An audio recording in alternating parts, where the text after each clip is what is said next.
ভালোই, কিন্তু শারীরিক একটু অসুস্থ।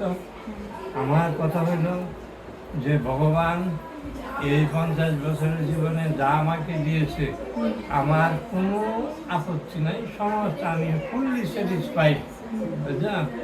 তা আমাদের এই সোনার সংসারটা যেন সোনার সংসার থাকে, কারণ ভগবান আমাদের কোনো অভাব অভিযোগ রাখে নাই।